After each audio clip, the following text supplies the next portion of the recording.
Good morning all. Today I would like to discuss a topic on international relations, the meaning, nature and scope of international relations.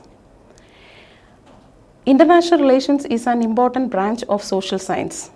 In the ancient times, the study of international relations were basically regional and rarely global. The study of international relations assumed a new role with the coming of Renaissance and Reformation. The Treaty of Westphalia, which came in the year 1648, with the Treaty of this Westphalia, the state emerged as an ideal unit, and each state became dependent on another states. Industrial revolution in the 18th century and improvement in the field of transport and communication brought the states closer and contributed to the growth of international relations. Issues of war and peace acquired prominence during this period. All this provided ground for the emergence of international relations as an independent discipline. Next is the evolution of international relations as an independent discipline. After First World War, Americans and Europeans expressed their notions of making international relations as an independent discipline. With the formation of International Politics Club in 1919 at the University College of Wales, contributions from eminent personalities like Alfred Zimmerman, C.K. Webster and E.H. Carr, all this resulted in the growth of this discipline. With the rise of US as a global power in 1920s, international relations was taught as a subject. With the process of decolonization, the subject spread to the Afro-Asian nations as well. According to Kenneth Thompson, the study of international relations has passed through 4 stages. The 4 stages can be defined as: the first one is diplomatic history stage, second one is current event stage, third is the law and organization stage, and the fourth one is the contemporary stage. In the diplomatic history stage, it lasted till the end of First World War, and scholars avoided the study of current events in this period. So no theory of international relations was developed in this stage or in this period. Next is the diplomatic history stage. In the diplomatic history stage, it actually began after the Second World War and after the end of First World War, and it emphasized the study of current affairs. So that is the current event stage. Next is the law and organization stage. It is a stage between First World War and it continued throughout the interwar years and even after. And the last stage is the most important stage, and during this last stage, that is the contemporary stage, several changes happened in the study of international relations. Need of theory building was increased, or that was understood during this period. And the role of power got significance also during this period. The development of behavioralism influenced the study of international relations. Scientific and systematic inquiry also developed in the contemporary stage, and interdisciplinary approach was also accepted. So these are the 4 important stages according to Kenneth Thompson. These are diplomatic history stage, current event stage, the law and organization stage, and the contemporary stage. Now we can go through the meaning and definition of international relations. In a narrow sense, we can define international relations as the official relations that conducted between the authorized personalities or leaders of the state. But in a broader sense, we can define international relations as the other relations between states apart from the official relations, such as trade relations, then financial relations undertaken, then cultural relations and so on. These are the broader explanation. In a broader sense, we can explain international relations as the other relations of the states. All the relations are included in the broader explanation of international relations. And the narrower view, it includes the official relationships between the authorized leaders of the state. Now, next is some of the famous or popular definitions on international relations. According to Hans J. Morgan, though, international relations is a struggle for and use of power among nations. According to Hans J. Morgan, so in international relations it is a struggle for power and it is the use of power among nations. Thomson also put forwarded another definition. That definition is like this: international politics is the study of rivalry among nations and the conditions and institutions which ameliorate and exacerbate the relationship. So these are many other definitions are also there. These are some of two prominent and famous definitions on international relations. The term international relations and international politics was used interchangeably by various thinkers. So next is the difference between international relations and international politics. First of all, we can explain what is international relation. International relation is a term popularly or properly embracing the totality of relations among peoples and groups in the world society. International relations included the totality of relations. And in the case of international politics, it includes or it deals with only the politics of international community centering on diplomacy and relations among nations. That is the main difference between international relations and international politics. Secondly, we can say that international relations is a more broader term than international politics. And international politics, so we can simply say that international politics is a narrower term than international relations. So, international relation is the broader term and international politics is the narrower term. Thirdly, we can say that the third important difference between international relations and international politics is that compared to international politics, international relation is an old subject. International relation is an old subject when we compare it with the international politics. And coming to international politics, it is of relatively recent arrival in the academic scene. That means international politics is an old subject and international relations is an old subject and international politics is a new subject. And the last difference, we can say that the study of international relations is being enriched by wider and more versatile and scientific approaches and methods. That means in the study of international relations, we are using more versatile and scientific methods. And in the case of international politics, it was mainly studied with the historical, descriptive and analytical methods. So these are the main difference between international relations and international politics. And most of the thinkers use these terms interchangeably. And next is the scope and subject areas of the study of international relations.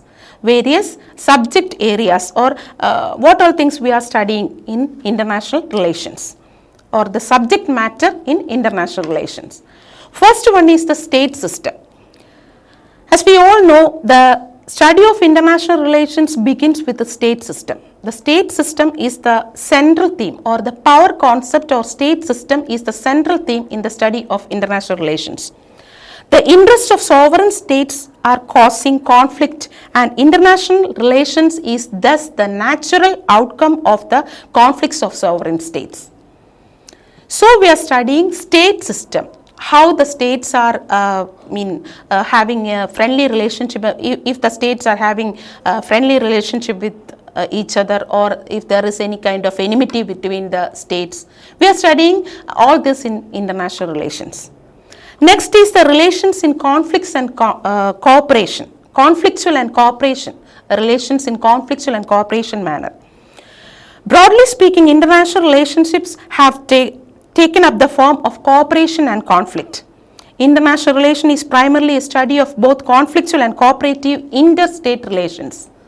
For example, in the case of India and Pakistan, these two countries are having a conflictual relationship between each other. And in the case of some other countries, in the case of some other countries, we may have in our own state, India is having friendly relationship with some other states. That is the relations in conflictual and cooperation manner. Next is the general and diplomatic history. In the initial years of the beginning of the discipline, its studies were mainly historical in nature. Historical approach we used in the study of international relations. After some time, the historical approach was replaced by many new better approaches, and yet the new approaches came, the study of general and especially diplomatic history cannot be separated from the study of international relations.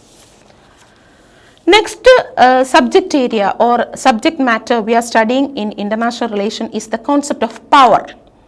In the post-Second World War period, power became the central theme in the study of international relations. So, in international relations, one studies the nature, elements and measurement of national power. We are studying the concept of balance of power, the elements of balance of power, or the methods of balance of power, and the limitations of national power. All these are discussed in this subject. So, power is an important area that we are covering in the study of international relations. Next is about the international law. International law acts as a restriction upon the national power and state action. All the states, all the member countries in the United Nations organizations are obliged to abide the laws, the international law. So, it contains a set of rules which regulates and determines the interstate behavior both in time of peace and war. In the times of peace and war, all the states are obliged to abide the rules and regulations in the international law or the international law. So, a sound knowledge of international law is a must for understanding international relations. Next is the importance of intergovernmental organizations. As we all know, the United Nations organization is an important world organization, and under United Nations, the most important of all organizations, we have other regional arrangements like SAARC, ASEAN, NATO, OAS, Shanghai Cooperation Organization, European Union, etc. So, all these have assumed a significant role in the study of international relations. And economic military studies are important, economic relationships, all these are important. So, international organization has got prominence in the study of international relations. It is also an important subject area in the study of international relations. And next come the international systems. We are studying various systems in the subject. The study of international relations has been undertaken in terms of international systems. We all know about the previous international systems like ancient China, classical Greece, imperial Rome, Mughal India, and so on. But all contemporary international relations have been built on the basis of unipolarity, bipolarity, multipolarity, and so on.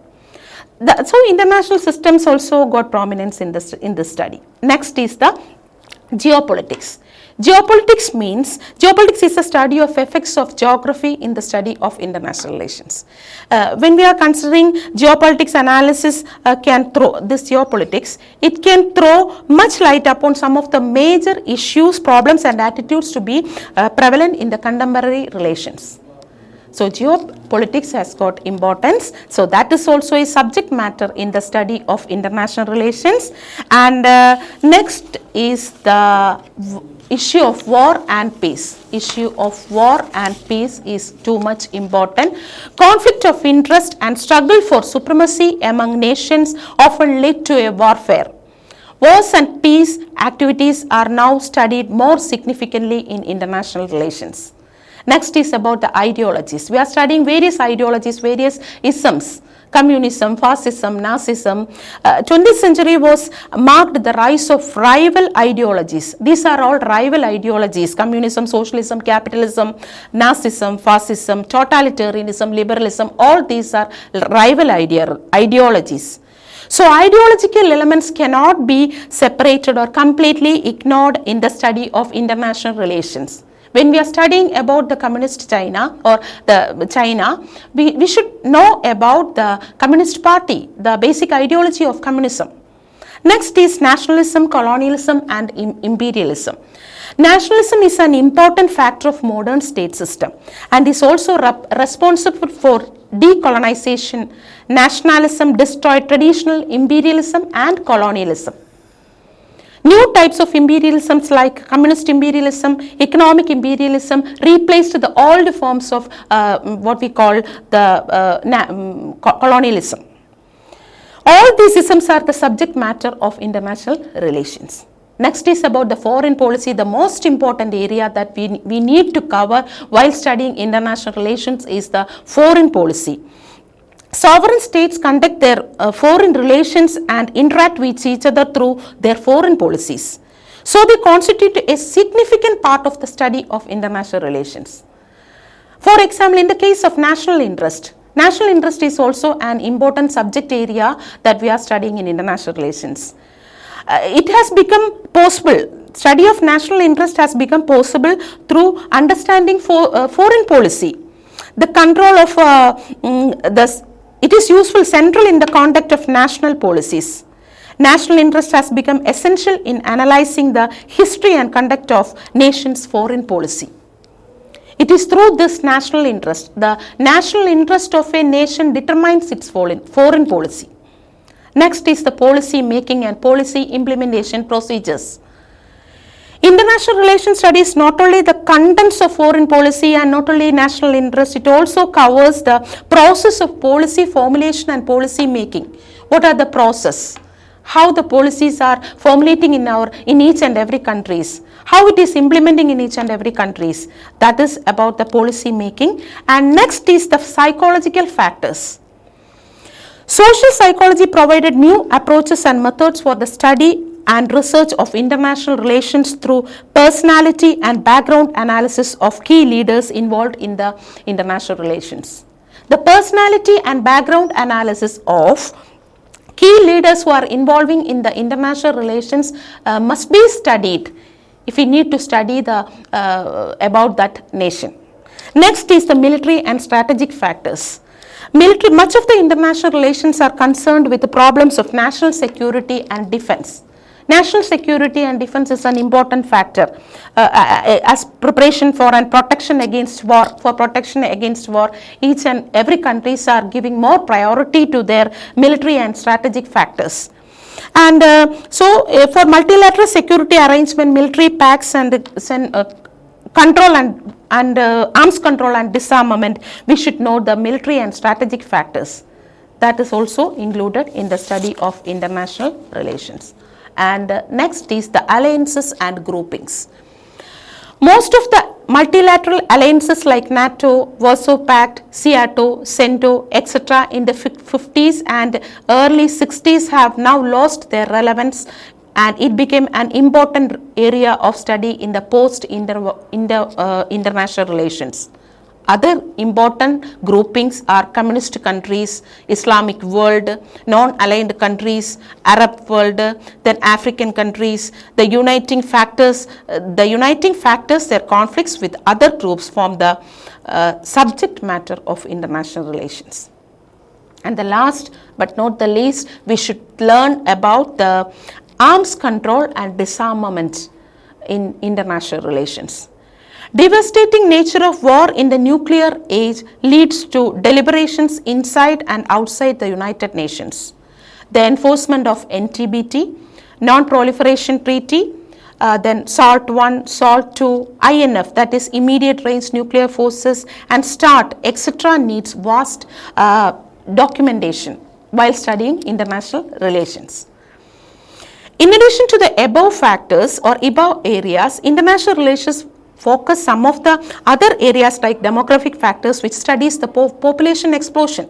We are studying the population explosion that is happening in India and China and some other countries while studying its international relations. How the population explosion is affecting the development in that country. How it is hindering the development in that area. Then economic factors is also an important determinant in interstate relations. We should go through the economic factors. What are the factors that hinder the economic development of a country? What are the factors that promotes the economic development of a country? That also is the subject matter of international relations. The vast topic which have now come to dominate the study of international relations may again not be sufficient with the changing needs of time. Prospects of change remain as world conditions change. Thank you.